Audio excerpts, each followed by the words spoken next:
cool if I do a little welcome thing? All right, I guess we can start streaming whenever. Just give me a thumbs up. Okay. Hello, everybody. Welcome. Thank you for joining us. My name is Levi Fuller. I manage the artist residency programs here at Jack Straw. To start off, a reminder that we're meeting on the lands of the Duwamish, Suquamish, and Muckleshoot nations and other Coast Salish peoples past and present. The staff, board, and artists of Jack Straw acknowledge that we're living, creating, working, and playing on the traditional land of the first people of Seattle and the Salish Sea, and we honor them and the land itself with deep gratitude. And if you want to know more about this land or any other land and whose land it is, the website Native Land I find really informative. You can check it out at native-land.ca, wherever you might be in the world. Can tell you a lot about where you are and its history and present. Come on in. Or not. So yeah, this Katana here is here as part of our new media gallery residency program. We have two other artist residency programs, the artist support program and the writers program. They all have sound as sort of a unifying principle, but a lot of different work and a lot of different artists and disciplines are welcome through all of those. Our applications for 2027 will be opening up this summer very soon and due in the fall, so check those out. We receive support for those programs from the City of Seattle Office of Arts and Culture, For Culture, Washington State Arts Commission, the National Endowment for the Arts, Arts Fund, the Lester and Phyllis Epstein Foundation, and individual contributors. So thank you to everybody who supports these programs at any amount. We really do appreciate it.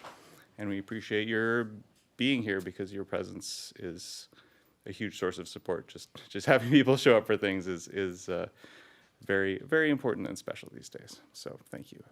Thank you to Tony and Tom for handling the tech side of things tonight. Hopefully, I think everybody who's here, you've had a chance to check out the installation. If you have not yet, it's open through September 4th. Please come on down, check it out, and Katana will tell you more about it. Okay. Yay! Thank you, Levi. I'm going to do this so it doesn't look like I'm just looking off my phone. Okay. Now I'm going to unlock my phone. Okay, well, hello everyone. Yes, and welcome to my artist talk today. My name is Katana Soul. I use they, she pronouns, and I have been a lifelong Seattle resident, born and raised here, and here I am having this wonderful audio residency and experience with Jack Straw Cultural Center. I just really want to take this time to start out by inviting us all to take a breath together, just for my own sake, but also to invite what I have a principle being a space to breathe. And it's just important to take this breath together in this room, this container, and be able to talk about art and be very vulnerable. And so it's good to have that moment. So I'm going to count to 3. We'll breathe in through the nose and then out through the mouth. And you can be like, whew. But if you also had a rough day, you can also be like, ah. Or if you had a great day, you can be like, yay. But it's up to you how you want to do your breath. But I'm going to say, on the count of 3, we'll begin. So, looking at you at home too, if it's been a rough time, let it out. Okay, let's get started. On the count of 3, 1, 2, 3, in through the nose. Hold, 2, 3, out through our mouth. Wonderful. That sounded like the waves of the sea rising and rolling, and probably a collective breath from those who we might not be able to see in this room currently, but who are watching. So this is also a moment of true acknowledgement for our ancestors and storytellers who have existed beyond these modern times. And I'm honored to be joining in the rankings of storytelling with this exhibit. Woo! Okay, y'all, let's begin. Okay, well, the Kelp Forest. The Kelp Forest celebrates African descendant and indigenous diasporic cultural narratives, preserving ancestral stories and artistic practices through visual art, music, and immersive experiences. Visitors enter a serene, immersive environment where hand-sewn tapestry curtains hang from the ceiling, featuring flat patchwork seaweed forms inspired by Afro-Indigenous diasporic patterns with the textiles upon them. These fabrics were gifted to me by mothers, community members, relatives, friends, and loved ones. And a lot of the textiles that I carry have been through my artistic journey, from learning from wonderful teachers and also chosen family. There are projections throughout the room with oceanic imagery surrounding the space, while sound bats in the original music album provide a layered meditative landscape. There's an open central area that allows participants to lay down, or you can sit around the room on the cozy sheepskins or pillows, and you can fully immerse yourself in sound and visual storytelling. The combination of these tactile textiles, immersive projections, sound baths, and intimate artifacts offer an inclusive, multisensory experience that encourages creativity, cultural engagement, and personal reflection. My own influences within this whole project, as this has been a culmination of the past 4 years of the dreams and visions that have been within my heart and spirit, I would like to thank Octavia Butler, Zora Neale Hurston, and Virginia Hamilton for their liberatory works of true revolutionary thinking and pioneers of the Black female experience. I also would like to thank Faith Ringgold, who is a contemporary textile and quilting artist who I'm very inspired by her storytelling skills. When I was little, I read Tar Beach, which was her picture book that showcased a young girl and her brother flying over the city. And it is in parallel with Virginia Hamilton, who similarly has a historical and ancestral story known as The People Could Fly. And this story has been the root to a lot of my influence, my own emotion of how to navigate this world, and hope for what I can only hope for my community. Within this as well, there are musical influences brought to us by two legendary pioneers. We have the Honorable Drexcia, which is a contemporary electronica group that was pretty much these two men that wanted to create a interdimensional space rock opera that is also based on an original world in which enslaved peoples were brought over ships, but those who jumped off of the ships created their own futuristic world underwater. And it became a whole cinematic universe with original comics. People will write original stories. There's even a musical that I think David Diggs, who's a Broadway singer, has done part in.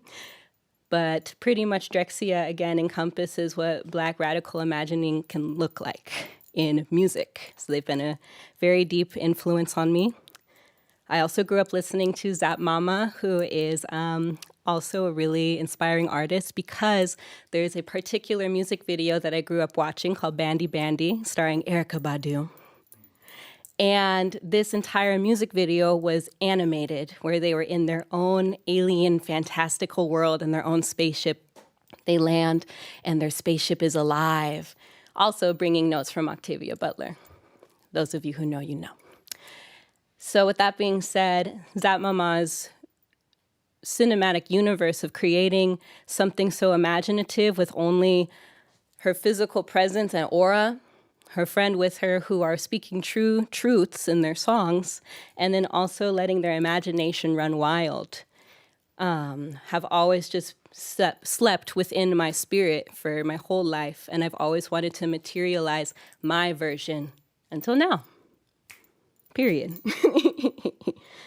Within this project, there are also notes to some practices that go beyond what we are conditioned to learn in America. So specifically speaking, I am also paying homage to some orishas for our African spirituality and mythology heads. we have the Orisha Yamaya, who pretty much represents the colors blue, white, and clear. She is also influenced and inspired with her imagery to be parallelly referred to as the Virgin Mary. And she is the Orisha of motherhood and queen of the sea and all its inhabitants. She is the mother of all living things and owners of all water. She has given birth to the stars, the moon, the sun, the world, and most of the grand pantheon of Orishas themselves were birthed from her. She is all of the water of the world. Because of this, she has different reflections of different bodies of the waters around the world as well, too. These waters are all portals to her world and mind and spirit. She is also represented as the womb space and the cowrie shell, which I brought.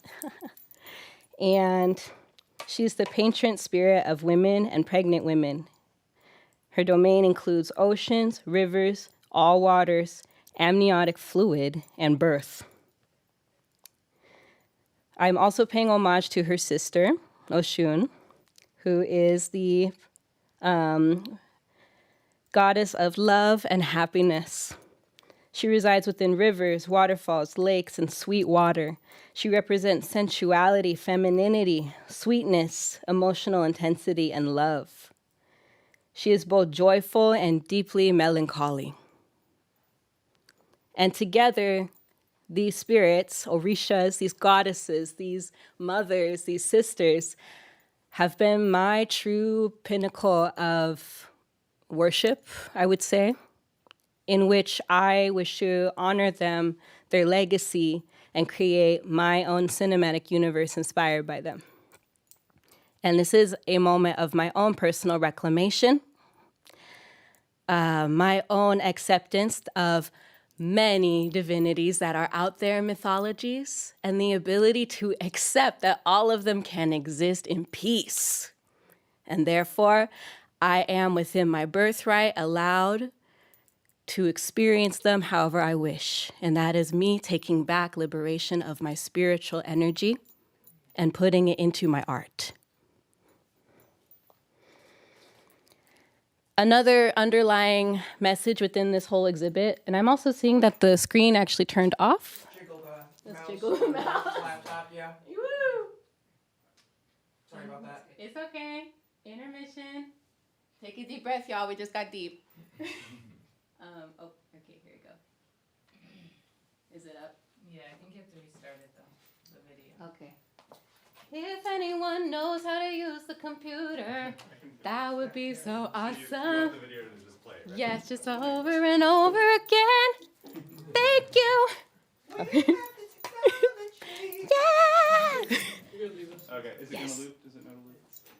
I didn't put it on loop. That's okay. Give it up for our jackstraw technicians, y'all. Woo! Sorry, we're encountering technical difficulties. That's okay. Because when you're here, you can just say, hey, things happen. But in the meantime, I'm going to keep going. So with that being said, I also see some new members. Hello, welcome. No worries. I'm going to continue, though, with some other representations of imagery and symbols are within this exhibit. So,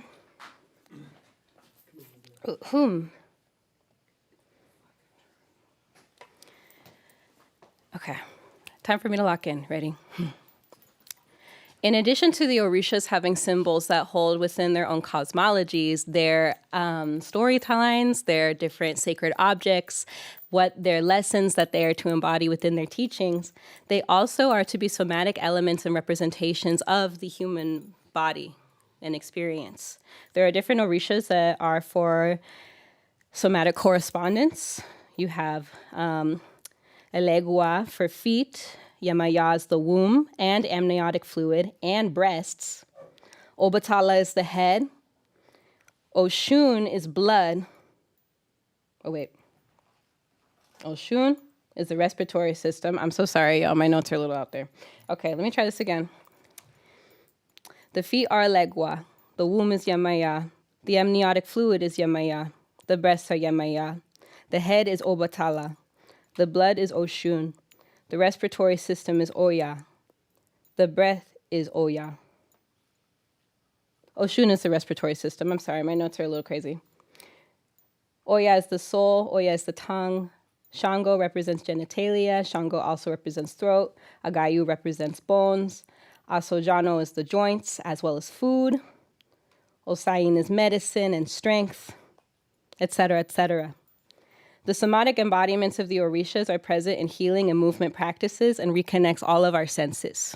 And so this exhibit is also intended to be an open space to encourage movement, mobility, and flow. So that way you are able to participate and engage however you want to, but you are still calling back your spiritual essence through movement. So again, this is a container in which intentionally it is for children of the diaspora to be able to come into a space in which their whole being and psyche and spirit is alive. And they have these channels in which they can communicate to our water ancestors. And this exhibit, while I'm mainly speaking within the terms of the Orishas, this is also expandable amongst all the pantheons. And so this is a space for real where Afro-indigeneity, African mythology, all people who have been directly affected by colonization can just enter that space and just be and free flow however they wish. You can even sing along if you would like to. There's such a global community where capitalism depends on excess labor and extracts our spiritual well-being and treats people as disposable labor. And this room is to understand that our bodies are tethered to divinity and we can combat this abuse. By being able to lock into our African diasporic earth-based traditions and being in touch with our spirits, we are also able to reclaim ourselves. And therefore, our bodies exist in relationship with the Orishas, who themselves are natural. And therefore, we should be allowed to experience them.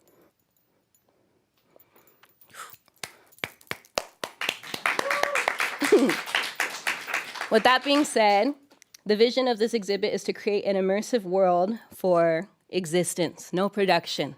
We're done. We are done with production. It's over. We are to create a world where music becomes this portal to imagination. How can we go into this space and how can we truly just be able to let go? Once we are able to access our imagination, we are able to create our ties with our ancestry that has been deliberately erased. And by being able to have access to our imagination, we are able to stand for the histories that have been long erased and being able to channel our ancestors, which is another right we deserve. Human right. Period per slay. Well, how did this project all start? I was obsessed with sea kelp, and I was actually a design student studying surface and textile design. I'm from Seattle, but I traveled up to Bellingham, Washington, where I became the first Black female graduate in history with a degree in industrial design engineering and a focus on textile and surface design and a minor in UX design. However, by being there, I witnessed and experienced many abuses while also seeing how the system truly does not want people within my dimension and category to exist in those spaces. And my whole time of coming out of college and university, seeing how overproduction and overconsumption is a lot of issues, and also seeing the workplaces that were not going to hire me for my existence, I wanted to go into art and music to be able to carve my own path and also see how I can use those intersectionalities of my engineering background to be able to carve new paths of opportunity, especially within the creative economy, which is another deserved right. With that being said, I was obsessed with surface design and textile. I would love to thank my mentor, Seiko Purdue at Western Washington University, who taught me the art of katazomi, shibori, and other forms of natural dye, including also synthetic dyes, and just overall literally made my university experience so much better. with that being said, though, after graduating and falling in love with that, I began teaching a lot of art workshops throughout Washington, starting in Bellingham, making my way down to Seattle, then going down to Tacoma, back up and down, and working with many cultural space organizations and initiatives while still navigating being a freshly graduated young person, navigating the adult job market, and also seeing the American dream crumble before my eyes as I didn't get any job in my industry whatsoever. And I still owe so much. Student loans. With that being said, I decided, well, you know what? I'm just going to do my own thing. I'm going to make some music, have some fun, learned how to get into music and production. And I wanted to create so many things. I had literally a list. I wanted to make a comic book. I wanted to make a music video. I wanted to make a movie. I wanted to be like Miyazaki, who does like Studio Ghibli things. I wanted to make my own cinematic universe. I wanted to be like Drexia. You know, the list just keeps going. I was like, I'm going to be a quilt artist and I'm going to do this. But I realized that all of these gargantuan like things I could become, it really had to narrow down to how can I make a direct impact in my community while still sustaining my well-being and also allowing people to see that they can see themselves within me and I can see myself in each other. So that's what started doing youth educational workshops, working with the Black and Brown community of the Central District, which is a longtime gentrified neighborhood of Seattle and a heavy red line zone. And also working with many Black and Brown nonprofits of teaching youth how to reconnect with ancestry through tactile design, making natural dye things, making their own clothes, also working intergenerationally with adults and having adults do that as well. Then going into becoming a rap instructor and working in King Street Station and doing so much within the Office of Arts and Culture, Seattle, in its major landscape, being involved in so much of the underground arts communities too. And it was a crazy explosion from graduating college with the idea of being an engineer to suddenly being smack in the middle of the cultural melting pot that is the underground music scene of Seattle, and like with people that I respect and have fun with. Primarily speaking of Angelica right here, my best friend. Hello. We are in a band together called Katanika. Woo! And with that being said, like all of my ideas are all pouring together. I'm like, you know, working these jobs. I'm working for art places. I'm working with youth. I'm trying to navigate how I can make a difference and change. And then Jack Straw came around, and offered me this opportunity to do the New Media Gallery. And I had been working on the Kelp Forest as an idea of creating workshops for the Black community for like different multi-step programs of like how to do natural dye, how to do quilting, how to make your own brand, how you can build your own brand, how you can get yourself going. But then it developed into, why am I thinking so much of the producing, when at the end of the day, I'm crying because a young person is telling me that the sewing is the only thing that's grounding them from so much pain. So therefore, the best way I thought to go about this is I will be an artist, I will be a light bringer, and I will be a truth seeker and create this immersive forest experience to be my first step in my multi-step program for myself of how to become a successful creative. I didn't read The Artist's Way. I read the first chapter, and I was like, okay, lady. And I say that publicly just because also I have ADHD, so it's hard to pay attention. So I'm like, okay, I got all these lists, all these things. How can I compile it into one mega show? And then I got laid off in December last year. Then I had a life-changing surgery in January that literally changed my life and floored me. And it was another moment of pause. Keep going with the project, keep trying to do this. All of the textiles that are in there are like from workshops working with young people, textiles that are given to me, then textiles I'm trying to make outfits with young people to help them see that they can do it. You can do anything in this world. And I still continued with this project because I received a residency with Shun Pike, which is another arts nonprofit located in downtown Seattle. And they suddenly gave me a workspace. I was like, oh, the universe sees me. And through my time there, I also continued to develop the Kelp Forest, making the tapestries, making a lot of the paintings that are more finalized. In the lobby, there's a black painting with a green sea kelp that goes into infinity, and also finishing up so many paintings. So everything that's in the lobby out there has been artwork that I've been working on since 2023 and finally getting everything finished as well to build out the cinematic universe. And my multi-step plan is this exhibit, developing a comic book, developing a project in which me and my bestie can fly because we're going to be working on our music projects, working on pretty much an animation, trying to figure out how I can make music sustainably, and then just being able to coast. And I'm putting it pretty plain and simple because I want it to be plain and simple.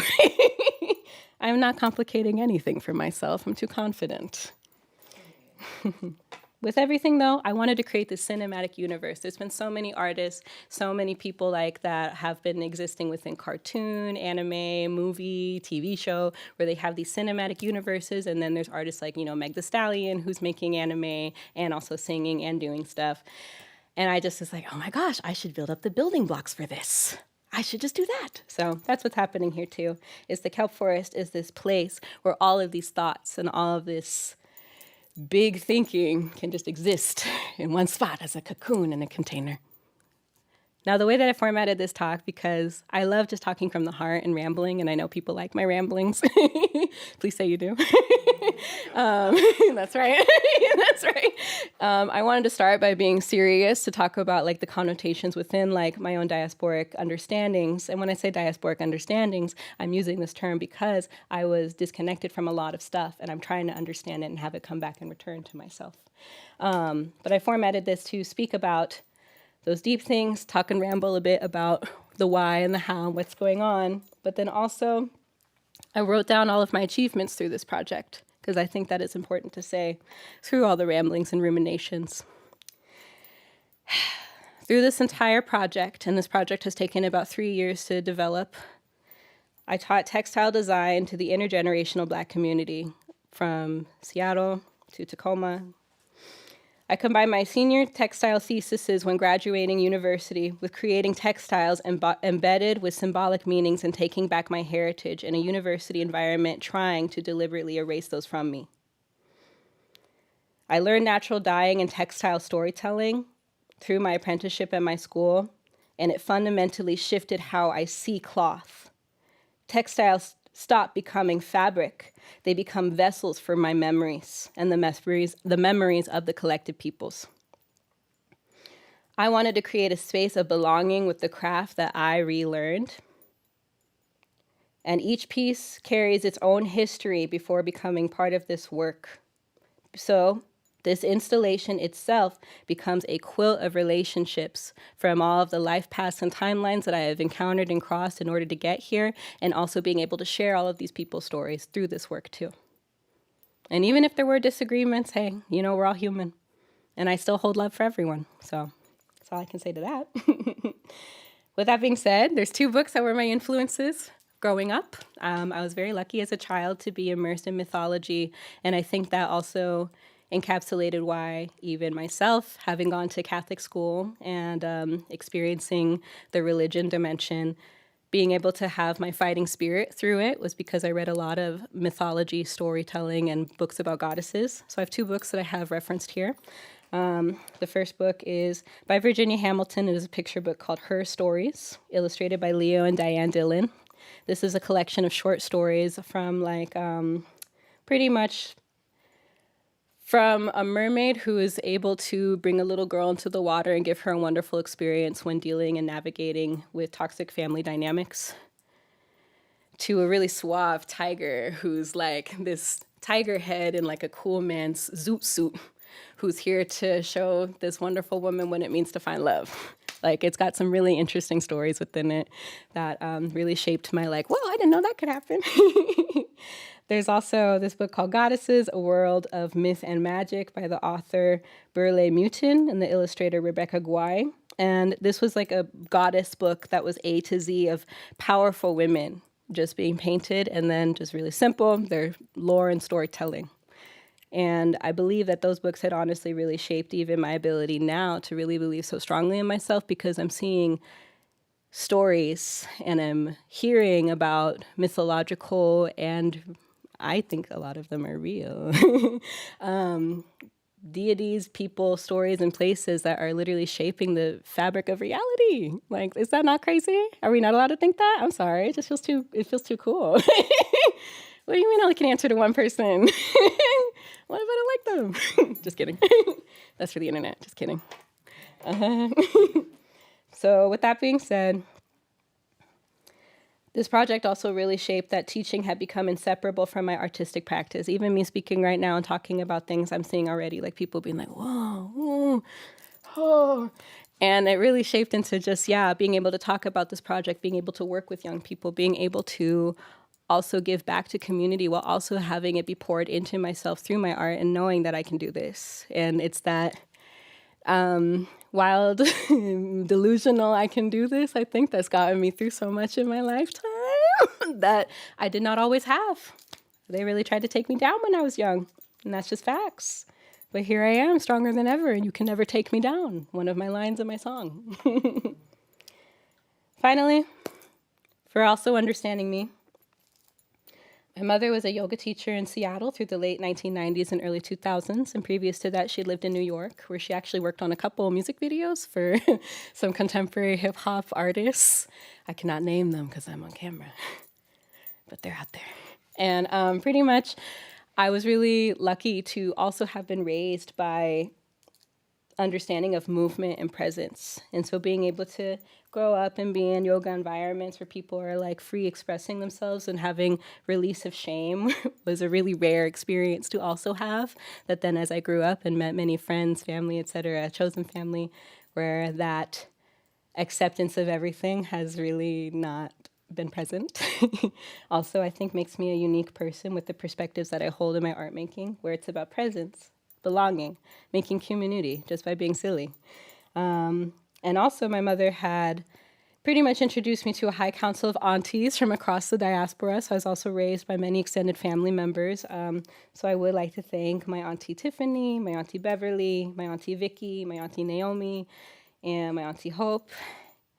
Just because, again, this opportunity of also being able to be with my mother, but then also experience being able to grow up with a pantheon of women also helped encapsulate and shape a lot of my deep understanding and respect for womb holders.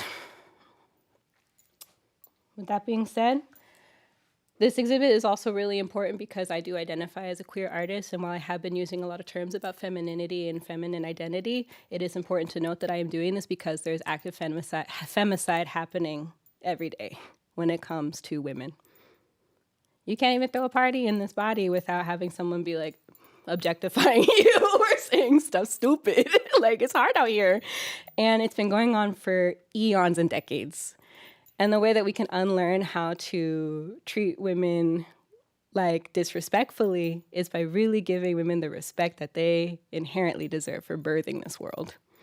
And I say that confidently, and again, with the implication and understandings of underlying connotations that female deities and spirits have existed long before a colonial identity of what it is to be a god.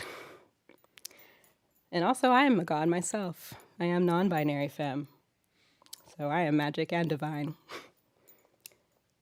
At the end of the day, I want to create spaces where people can move, breathe, roll around, meditate, rest, escape, and maybe if they pick up on the underlying meanings that I'm talking about in this talk, they see it and they pick up on it. But also if they don't, it's really no big deal. It's rough out there. But at the end of the day, rest is not separate from creativity. So the underlying goal at the end of the day is just to really say and be so real about being able to push yourself to do creative things, being able to push yourself to finish creative thinking, and also being able to take those times to rest for yourself so that way you can create is the ultimate antithesis to capitalism and the destruction of these imposed systems that we have so strongly tried to come against. But time and time again, they want to shut down creativity. Shout out AI. But at the end of the day, I keep saying that. Let me try a new segue. Another thing, too, is that the body remembers things that language cannot always express. So even me speaking all of this right now, and you might not be understanding these connotations and things, I do want you to be in there and move however you feel so inclined to. Now I'm going to talk a little bit about the album itself that's accompanying this project, and also speaking a little bit about the video that's playing within the exhibit itself. Thank you so much for listening too, as I know it's an hour-long art talk, and even me talking for an hour, I'm like, whoo, you got this, you got this. With that being said, I named the music project Abyss because at the end of the day, we're applying to the depths. We are diving to the deepest corners of my mind. And my mind is so rooted in the ocean. I grew up by the water, and I want to be able to express that as my birthing of myself as a professional artist into everything. I'm everything. So with Abyss, you're coming down to this pearl at the bottom of the ocean who's ready to have the clam outside of itself show you its true vision. And at a certain point, I realized that this installation did need sound. I was like, whew, if you're just in there and there's nothing on, you're like, what's going on in here? And you know, art does do that, but I'm a bit of a overachiever. So I didn't want to have background music. I didn't want to have ambient music. I wanted to create this own world that became Abyss, this album. And this album also has tracks on it that I've been working on since 2023. Also working within, again, the music, arts, and culture scene of music education in Seattle. And being able to write these lyrics, being able to express them, and also being able to have a platform to express them. And I saw that this would be a wonderful expansion of the universe. So music itself became a material in my material list for this exhibit, other than cloth, projection, light, movement, and memory. The album itself has 9 tracks, and I'm calling it an album even though it's only 28 minutes. It's an album! That's for all the music heads online. It pretty much opens out with this opening ceremony. That is also the call to Oshun and Yamaya. So I'm inviting them in. I'm literally saying, like, please come here. I'm playing the harp. Very intimate moment, filmed in one take in Jack Straw. Go Jack Straw. Shout out Daniel, holding it down. From there, there's a song called Blessed and Highly Favored, featuring Fava Soul, Fabio Guzman, my chosen family son.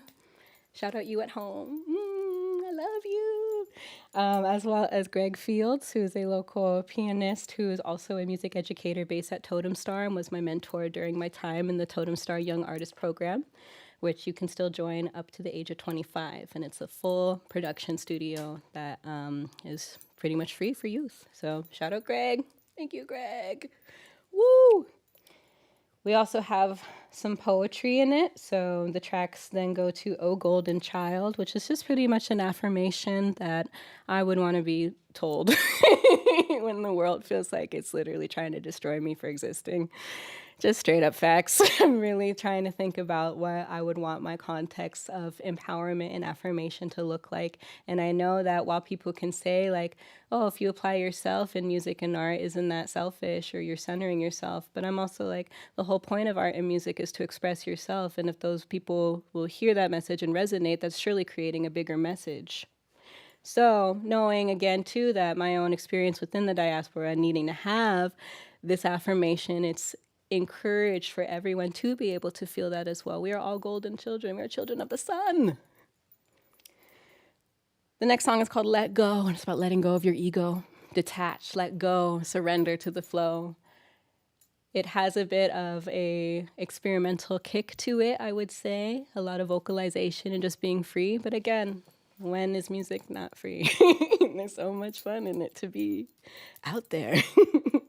But then it goes to my classic track, Keep It to Your Soul, which was a song produced when Angelica and I were first starting out in our really awesome all-Black residency that we did with the Rockland retreat, and then also continuing forward, just writing songs and working together and really allowing our spirit and nature to flow with the words that we want to say and speak. And that song was really me just like honestly feeling like at the end of the day, I'm such a very genuine person and I keep it so real.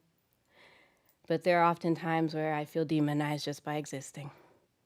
And so that song is, again, just being like, I am so genuine and real, you don't even know. Keep it to your soul. Because sometimes that's what it feels like, is you can only keep that to yourself. Then we continue into a dance song in dedication to the Orisha. It's called Orisha, My Love, where I am just saying, Orisha, my love, Oshun, Yamaya, over and over again as an incantation to bring us back to who we are speaking to. And at the end of the song, I say, I am the eye of the storm. And I also think that that is a processing on my end of so much feeling watched and observed. Yet at the end of the day, I'm being watched and observed because I got the power. I am the lightning, I am the water, I am the sea, I am the wind. Therefore, I am the eye of the storm, and people should be afraid because people oftentimes fear knowledge that they don't yet want to understand or take the time to hear. With that being said, it continues into Baila con la Corazón, which is a awesome dance track that was also produced during my time as an educator. And I had a lot of fun just making these tracks for freedom and being really into like EDM. It was just fun to kind of think like, oh, how can I just make this album dynamic and do multiple genres within it? Because who said you have to be only one thing? If I listen to the same thing for an hour, I'm done. But again, that's me. And it's also one of the songs that Angelica and I perform together a lot. And it's us mostly freestyle vocalizing on it. And then there's the words, Baila con la corazón, inner child, let go. And this part of the album is like after we have stripped the ego, we have reminded ourselves that we are loved. Then this inner child in us can dance. So imagine like kid you, when you hear that song being like, just going hard. Like it's just about joy, laughter, liberation, dancing, remembering when you were a kid just running through like, I don't know, it's summertime running through like the field and just playing tag or something. And it's that dream space where it's just letting go. You don't have to think about any of these constraints that tie to our colonial humanity. From there, there's another song that's called Pieces of Me. It's track number 8, and this is about holding the weight of the world, yet you are weightless, and feeling as though no one understands, and sometimes it gets hard to breathe, but all that you require is just a simple touch of understanding. This track was one that I had made a little bit later on, and it was after having my surgery. To elaborate on my surgery, it's nothing too crazy. I almost just lost my entire reproduction system. And I had to go in for an emergency surgery, and I almost had it completely removed from my body, but instead they had to remove a couple grapefruit-sized cysts that had twisted me. And I had a very intense recovery, and I'm still recovering to this day, very transparently. And it felt as though these pieces of myself that had been twisted or informed of not having good health, stuff going wrong, having these fibroids and cysts that women's health doesn't do a good job teaching us about because, again, it's a femicide.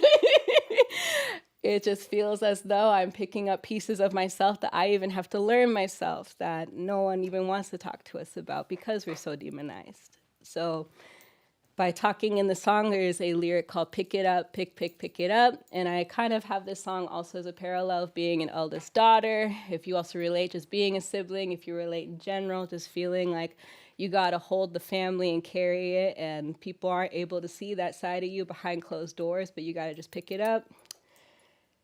It's also an homage to so many of my elders that I see working who should not be working. And me wanting to have a world in which we can all just exist. And it's very vulnerable. I'm vulnerable right now. But at the end, with the vulnerability, after hearing about, wow, you know, this journey and album is like picking up pieces of yourself and healing and remembering that you are divine and remembering that you move. There's the final poem, that is I Am Eternal, which I'm going to read at the end of this just to close our session. And it is just about remembering your roots, knowing that all of these things that have caused pain within the body has existed historically. You are not crazy. You can feel it in your blood and in your spirit. You can feel it when you dance and reconnect. And you know that time is not real. You are eternal. I like to thank within this time again the collaborations that have occurred through this project and working with so many of the community, working with so many people within organizations that are simply trying to create safe spaces and environments for young people. But more like than anything, I just really thank everyone for taking the time to see me through these collaborations and knowing that at the end of the day, I'm just trying to empower young people to use their voices and empowering myself to remember that I have a voice. So with that being said, I will thank so many of the organizations I've worked with. I would say Blue Cone Studios, Creative Justice, Young Women Empowered, Arts Core, which was so magical. I would also like to thank the Rhapsody Project, Totem Star. I believe that Langston, 206 Langston, thank you very much for your financial donation for me to do this project. I received the Create and Thrive grant when I first was starting this, and it was really magical to have some mentorship. Shout out Imani Sims for also helping me with my mentorship of starting my first art business. I'd like to thank Shung Pike for giving me space to exist and create in downtown Seattle. And also, when I was unemployed, that was literally how I survived. So thank you.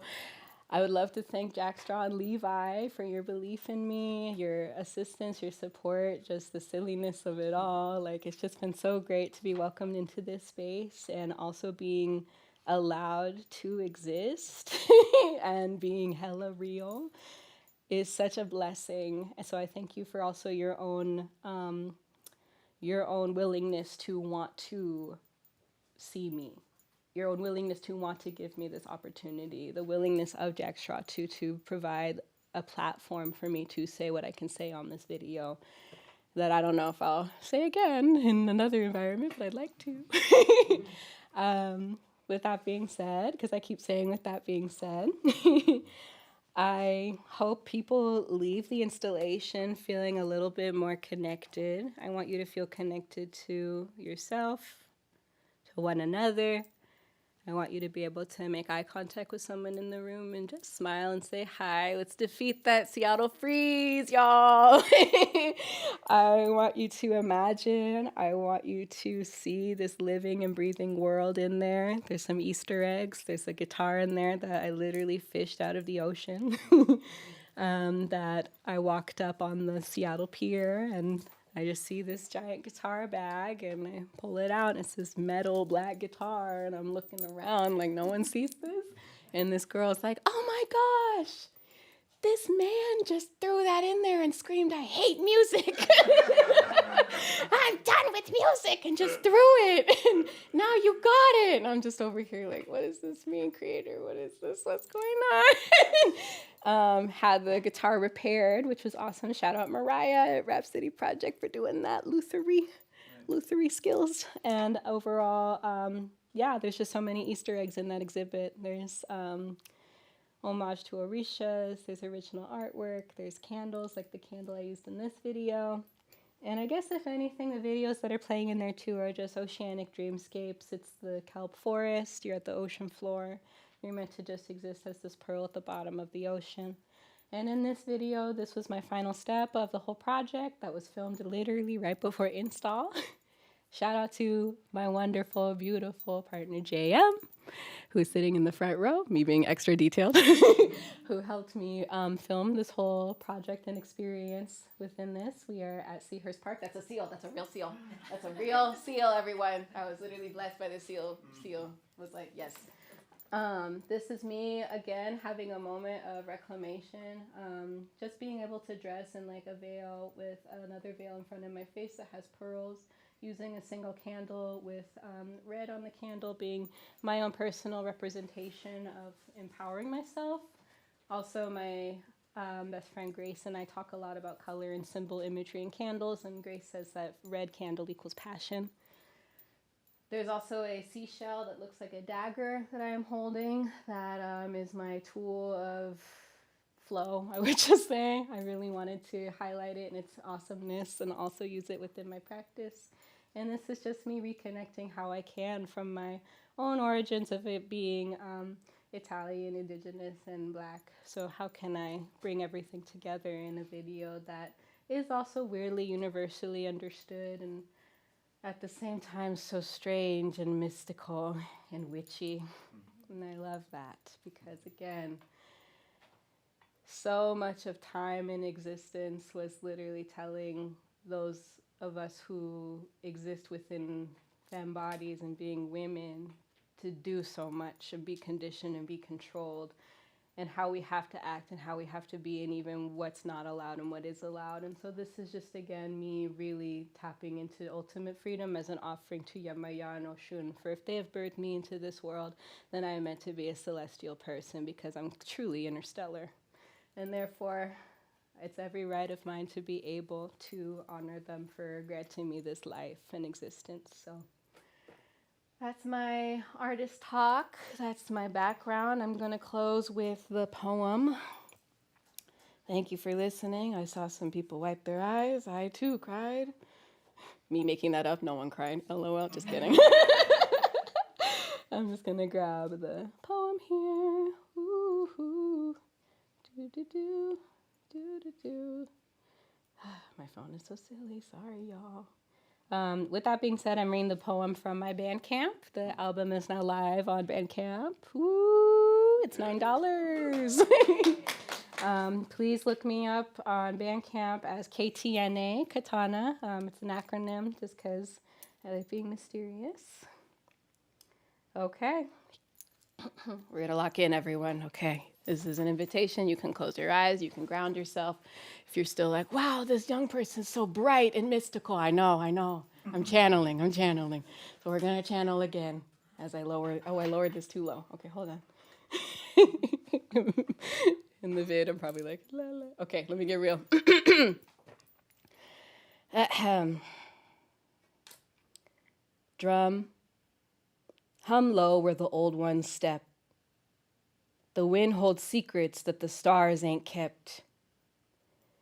Ego is just a veil that the hands can't touch, but the roots run deep, what the soul won't rush. I sit high like a crown in the mist, but the feet touch ground where the spirit insists. I insist. We must call upon the power within, what will lead us away from what was planted as sin, and shall bring us to a table at which we all can sit. All I encounter, all I must be, drifting in justice, flowing in free. No fear, no limit, no gravity. I am. I move eternally. And take a deep breath in through your nose. Hold that feeling and know you are eternal. And breathe out.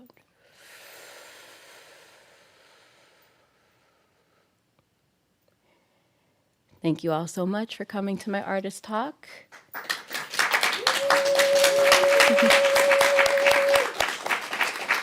I was gonna close with a song with the 5 minutes we have. I shall. I'm gonna see if the microphone is on, but I also might just YOLO it. Okay, period. It's also how the whole Oh, hearing okay, period. Okay, good. Okay. With that being said, I'm gonna sing the song "Blessed and Highly Favored." This is the antithesis to what residential schools have tried to teach people forcefully. This is a song that is the antithesis towards only believing in one deity and supreme being. This is remembering our roots. Thank you. Am I good to go? I'm gonna go. It is said we came from the stars. It is said we remain in the seas. Do you know who you are meant to be? Reveal your true identity. I'm singing to a God of many names. Skin dripping like brilliance. I'm praying that the rain will go away, for I'm blessed and highly favored, singing to a God of many names, skin dripping like brilliance. I'm praying that the rain will go away, for I'm blessed and highly favored. Run, run, fast as you can, don't worry about that finish. Reality has so many plans, and the truth worth listening. Hold on, love, my head's in the sand, words that slip the tongue again. So I listen to man, but see he never heard me. I say their names as I stand, my hands like lotus flowers glistening.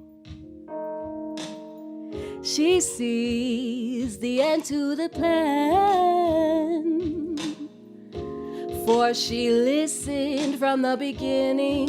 I'm singing to a God of many names,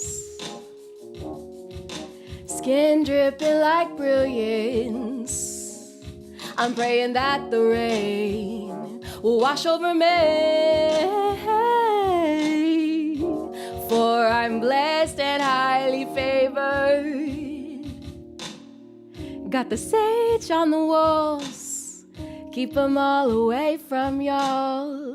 Got my head in my hands once again, feeling like overthinking, but really it's just me, 'cause I know I'm so favored. I'm just too amorous for you to see how it could be. Run, run, run, run. Run, run, run, run. Fly. We're singing to these gods of many names, skin dripping like brilliance. We're gonna fly away towards all we're meant to be, for we're blessed and highly favored. Ooh, we're singing to the sun. Ooh, was already one in my mind. We're singing to the sun.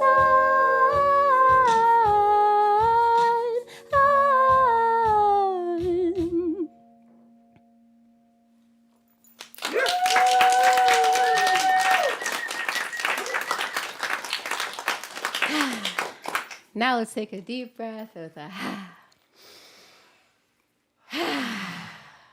We dived into mythology, we dived into inner spirit, we dived into real emotions. And that is what this project is all about. I thank you so much for taking this time to hear me. I thank you for this platform. I thank you for my time. Thank you. Yay.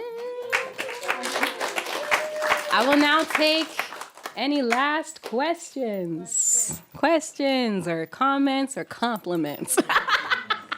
You can shout them out. Amazing song. Thank you. Amazing. Thank you. Awesome. Okay, yay. Thanks, everyone. What's next? What is next? Well, get this. So much is next. It's crazy. Angelica and I are working on finishing up our Katanika album. And we are also DJing at Art Walk. And we are also DJing an awesome experience called Mothership at the Hotel Crocodile on August 7th.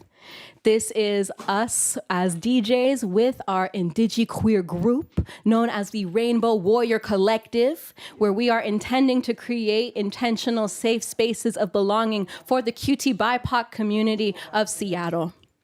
Allies are welcome, but at the same time, please be respectful. Please do not do something you will be remembered for negatively. Be the ally of your dreams, not the community's nightmare, has been my new statement. And that was not written by chat.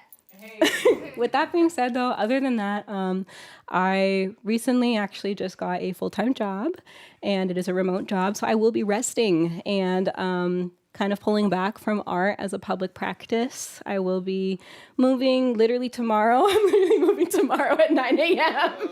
So I've literally moved so much, y'all. Who wants to help? It's us, girl.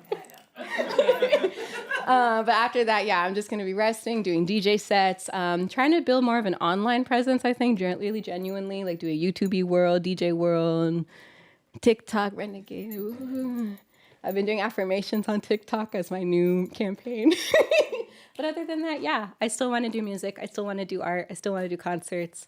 I just do want to also like shift my focus on working with my bestie and working with community, and maybe I'll come back to solo time, but solo time was honestly really like a lot of emotions being processed. So I think I'm good for a little bit to chill. But who knows? Oh, and I want to start doing more like freestyle rap on stuff, and I want to start going to ciphers again because I miss them. So I'm coming out of retirement after I rest and recover in a year or two. Just kidding, maybe 6 months. Maybe tomorrow. Okay, thank you for that question. I guess if anything too, all the paintings in the lobby are literally collectioned from like 2022 to now. And also in the main room, there's a giant blue painting that also has been worked on all this time too. So while you're over there, we could probably just wrap up and you can go explore and take it all in. I'm selling art prints over there too. They're $65 a print. They are on Venmo to pay me. Please do so if you'd like to, but I will not pressure you in these economic times. But at the same time, please! This is how artists survive. So thank you. But yeah, thank you.